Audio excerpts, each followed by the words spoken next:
Hello. सो तो पिछले वाला वीडियो कट गया रैंडमली।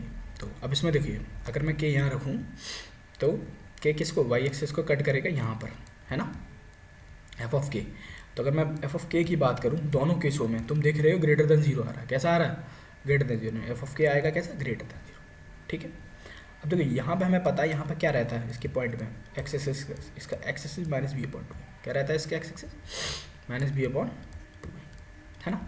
तो अगर मैं देखूँ यहाँ पे minus B upon two L minus B upon two है, वो किससे बड़ा है? के से बड़ा ही आएगा दोनों केसेस में।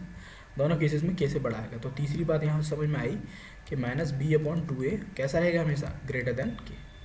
कैसा रहेगा? ग्रेटर देन के। ये हमें रहेगा। तो यानी ये वाली बात मेरे को समझ में आ चुकी है। अल्फा बीटा अगर दोनों ग्रेटर देन के हैं तो ये तीन केस बनेंगे, पहला दूसरा। ये हमें काम आएगा क्वेश्चन सॉल्व करने में।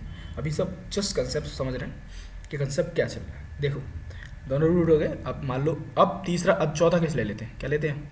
Fourth case. क्या लेते हैं? Fourth case. फोर्थ केस कुछ ऐसा ले लो कि अल्फा बीटा दोनों छोटे हैं किससे? के से। किससे छोटे हैं? दोनों के से छोटे। तो कुछ ऐसा बनेगा ना सीन, यहाँ कहीं के होगा, यहाँ अल्फा होगा, यहाँ बीटा होगा। इसमें देखो, अगर मैं इसमें देखूँ,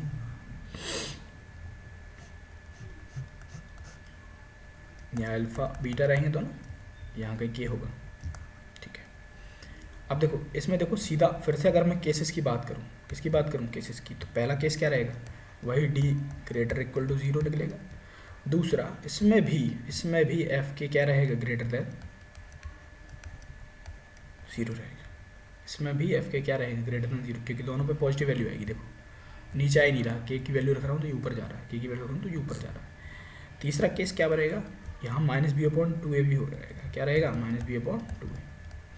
यहाँ भी रहेगा माइनस बी अपॉन टू ए रहेगा। माइनस बी अपॉन टू ए इस बार क्या है? लेस देन के है। क्या है?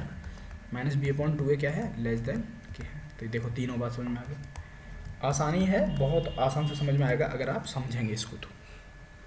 ठीक है। तो हमने चार केस ऐसे पढ़ लिए। अगर मान लो पांचवा केस किसी ने बोल दिया मेरे से कि भैया काम करो, तुमने चार केस तो दे दिया, मान लो के बीच में आ गया, कि क्या आ गया?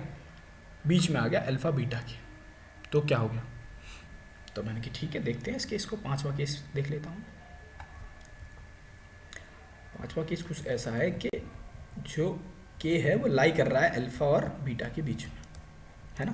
तो ठीक है। तो ये अगर मैं इसका डायग्राम बनाऊँ तो कैसा बनेगा? कुछ ऐसा बनेगा।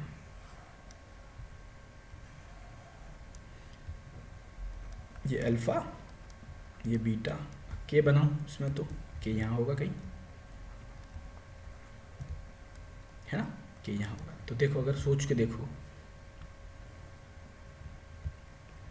अगर सोचोगे ना तो समझ में आएगा, कुछ बातें तुम्हारी समझ में आ जाएंगी। देखो तो इसमें क्या होगा? एफ के कैसा रहेगा? हमेशा लेस देन जीरो। एफ के कैसा रहेगा? Less than zero. अगर बीच में लाई कर रहा है, क्या कर रहा है? बीच में लाई कर रहा है।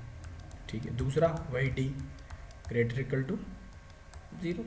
तो बातें समझ में आ गई। अब हो सकता है कि इधर लाई कर रहा हो माइनस बी अपॉन टू के, इधर लाई कर रहा हो, दोनों बातें हो सकती है। तो उस केस को हम नहीं ले सकते, है ना।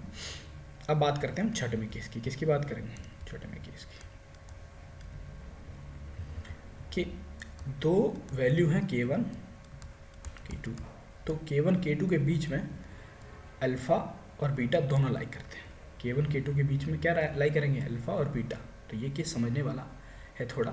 अल्फ़ा बीटा हमारे के वन के टू के बीच में लाई कर रहे हैं। तो ठीक है। तो मैंने डायग्राम बनाया, कुछ ऐसा डायग्राम बनेगा। ये अल्फ़ा और ये बीटा, यहाँ के टू मान लो, यहाँ के वन मान लो। ऊपर जाएगा ऐसे, ये भी ऊपर जाएगा ऐसे। ठीक है। तो ये कुछ ऐसा रहेगा। अब देखो यहाँ पे पहली चीज़, अगर मैं केस बनाऊँ तो यहाँ पर D greater equal to zero रहेगा, जैसा पिछले वालों में बताया, सेम टू सेम, कोई दिक्कत नहीं, क्योंकि ये ग्रेटर देन जीरो के लिए बात कर रहे हैं। ठीक है। मुँह खुला रियल में बातें चल रही हैं। दूसरी बात, अगर यहाँ पर एफ ऑफ के वन निकालूँ तो क्या रहेगा? ग्रेटर देन जीरो रहेगा। ठीक है। तीसरी बात, यहाँ से एफ ऑफ के टू निकालूँ, वो भी क्या रहेगा? ग्रेटर देन जीरो ही रहेगा। एफ ऑफ के टू भी टच कर रहा है ऊपर, एफ ऑफ के वन भी टच कर रहा है ऊपर, दोनों को। लेकिन अगर मैं यहाँ से माइनस बी अपॉन टू ए की बात करूँ, किसकी, माइनस बी अपॉन टू ए की, तो वो क्या लाई कर रहा है, K1 और K2 के बीच में। तो चौथा केस में क्या रहेगा, K1 लेस देन होगा माइनस बी अपॉन टू ए के और ग्रेटर देन होगा, सॉरी हाँ बिल्कुल, और minus B upon to A less than रहेगा K2 के, कुछ ऐसे। यानी इसमें 4 केस बने, हर में 3 बन रहे थे, इसमें 2 बने, इसमें 4 बने, सारी चीज़ यहाँ पे क्लियर हुआ। ठीक है, अब एक लास्ट केस और देख लेते हैं, वो चीज़ें को ज़्यादा क्लियर करेगा मेरे हिसाब से। अब देखिए सारे केस देख लिए हमने, अगर दीवार रिपीट करें देखें तो पहले केस में क्या था, अल्फ़ा बीटा ग्रेटर देन के, ठीक है, तो हमने 3 केस निकाल लिए। दूसरा अल्फ़ा बीटा लेस देन के, तो हमने 3 केस निकाल लिए।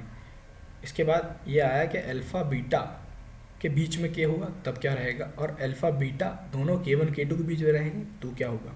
अब एक लास्ट केस देख लेते हैं कि एग्जैक्टली एक रूट लाई करता है K1 K2 के बीच में, क्या करना है, एग्जैक्टली एक रूट लाई करता है। 7वां केस है, अब मैं इसको बोलूँगा एग्जैक्टली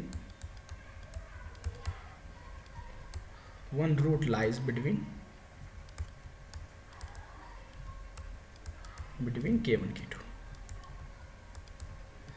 ठीक है, तो उसके डायग्राम से समझ में आएगी बात है। ठीक है, तो मैं डायग्राम बनाता हूँ उसका। ठीक है, तो ऐसा कुछ रहेगा डायग्राम, है ना।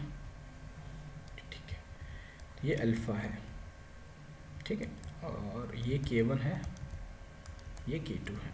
K2 नीचे जा रहा है, K1 ऊपर जा रहा है। तो अगर मैं यहाँ पे देखूँ f ऑफ K1 और f ऑफ K2 का मल्टीप्लिकेशन करूँ तो क्या आएगा, एक पॉजिटिव है एक नेगेटिव है, तो इसका मतलब क्या होगा, दोनों का मल्टीप्लिकेशन क्या आएगा, लेस देन 0। तो इसके लिए जो केस बनता है वो ये बनता है।